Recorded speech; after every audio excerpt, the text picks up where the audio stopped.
Hello, my name is Jean. I am a knitter, and this particular set of YouTube videos is following my progress to become a certified master hand knitter through the Knitting Guild Association. I used to think it was the Knitting Guild of America, and then I realized, no. This is a group of women from this is a group of knitters from all over the world, and it's an association, not just American. So, last week I had moved, oh my goodness, it's got heavy. I had moved to my big 3-inch binder because I had outgrown the 1-inch binder by a lot. And it's getting thick. I'm on swatch number 11. There are 18 total swatches. Well, 19 if you count the test swatch in the beginning, but I'm on 11 of 18, which I think is pretty good. And I have far too much stuff to block. I haven't been blocking as fast as I've been knitting swatches, but that's okay.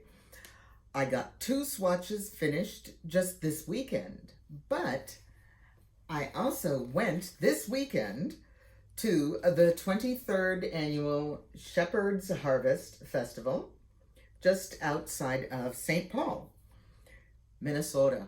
It was a 6-hour drive, but I got to hang out with my sister, who is also an excellent knitter. And we knit and we drank wine and we shopped, and what more do you need? At this yarn festival, there were over 100 vendors in barns, no less, not out in the open. And Gail and I zipped through at a leisurely pace, but it's only 3 barns. Yeah.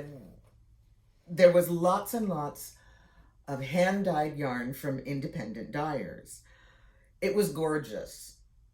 They had many different fibers. They had fleece. They had carded fleece. They had dyed fleece. They had yarn. They had woolen mills. They had weavers and spinners and machine knitters and hand knitters and just yarn heaven.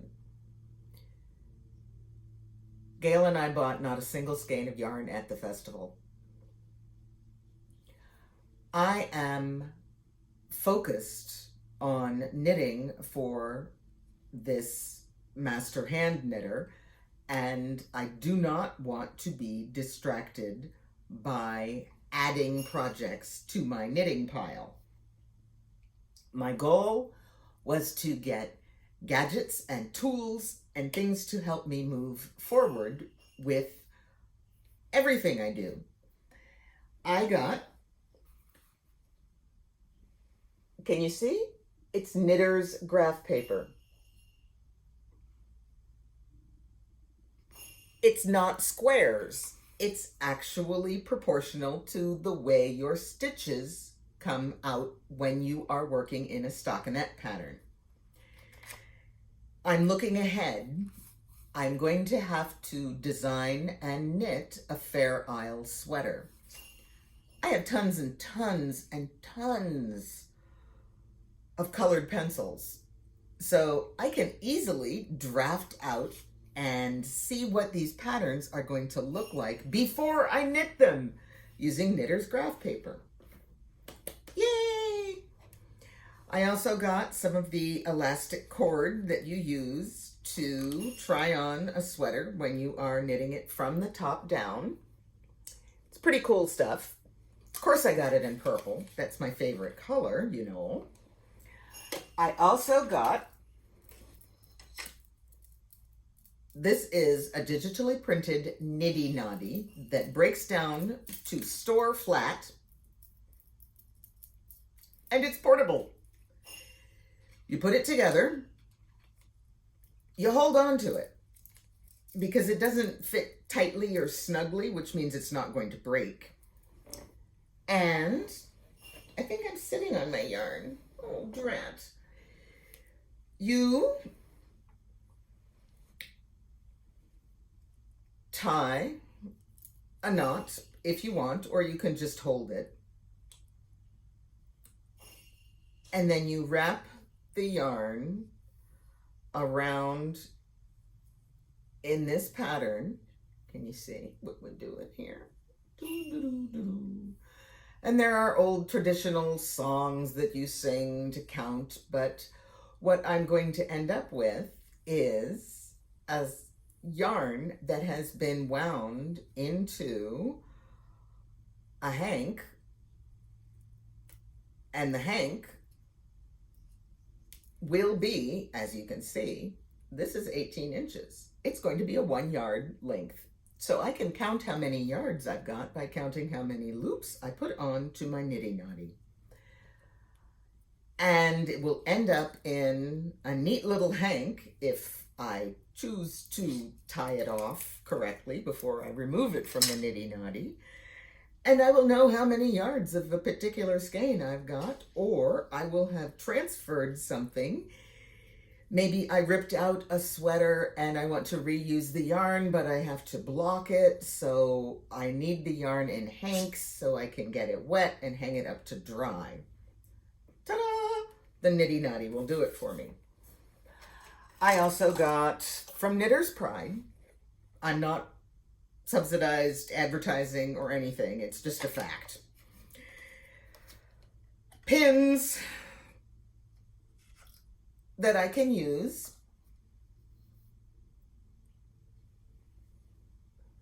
when I am blocking something. I lay my piece out flat, I put the pins in to my blocking surface, and it will hold it. And these, they better be rust proof, so I don't have to worry about leaving stains on my yarn. I have slightly larger ones, and then these are half-sized, so I could easily control a curve. These are going to help. I've got a lot of blocking to do. I just keep knitting swatches and knitting swatches and knitting swatches. What else did I get? I got knitting needles.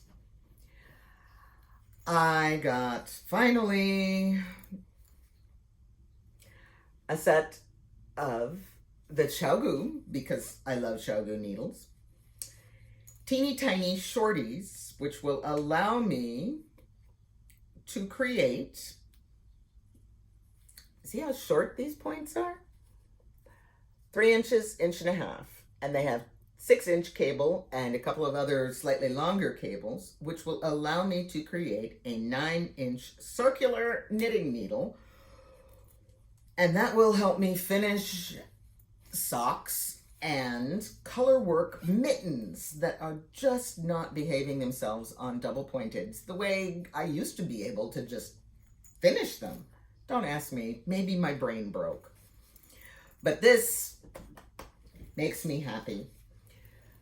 I got a couple of other little bits and bobs. I got some shawl pins, and I got rulers, and what else did I get? I think that I got wine glasses from Knit Ba Pearl that have really fun things on them.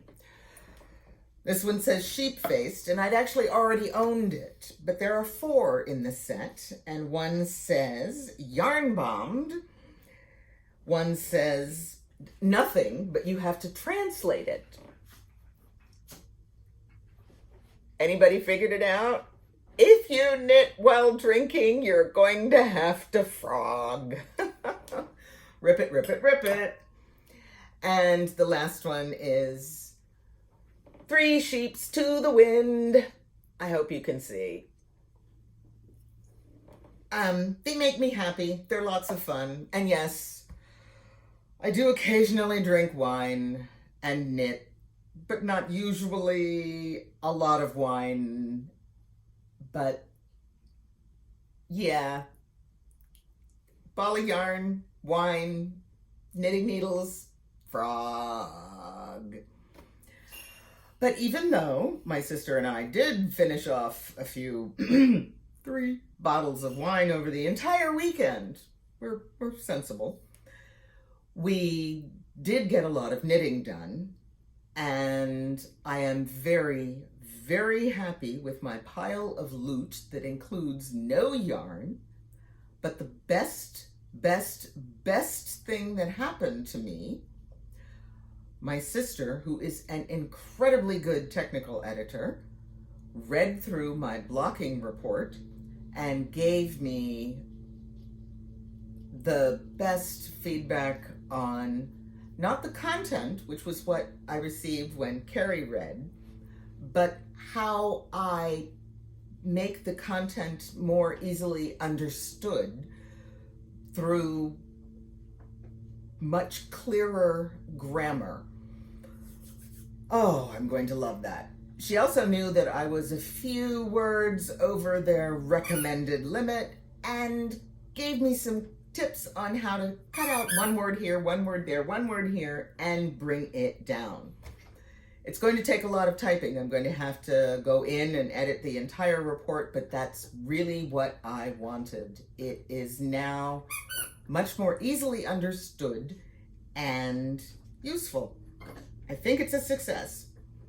I also managed to start writing up some of the instructions that I have to write up that go with some of the swatches.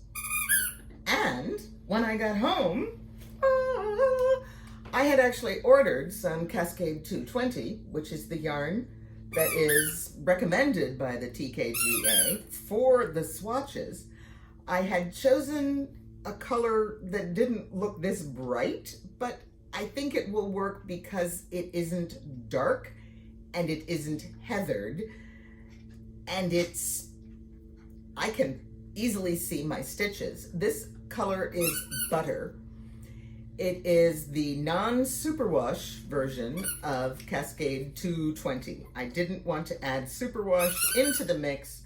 I ordered 2 skeins. I wound one up and have started knitting gauge swatches so I can be sure that I will get the recommended gauge. They give you a range, but I need to be inside that range for many of the rest of my swatches.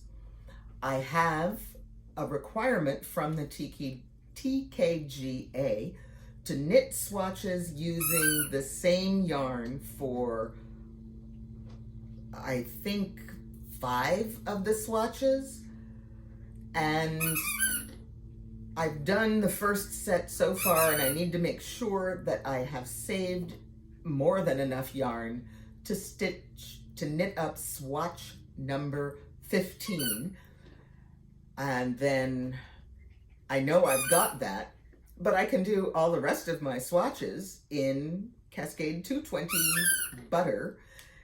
I think I'm going to have to buy one more skein in some brightly contrasting color to finish the mitten. The mitten requires 2 colors, and I also need a second color for my color work swatches, which are pretty simple, but I can't do them both in Butter. It's not going to count. But all in all, I have been making really good progress, continuing.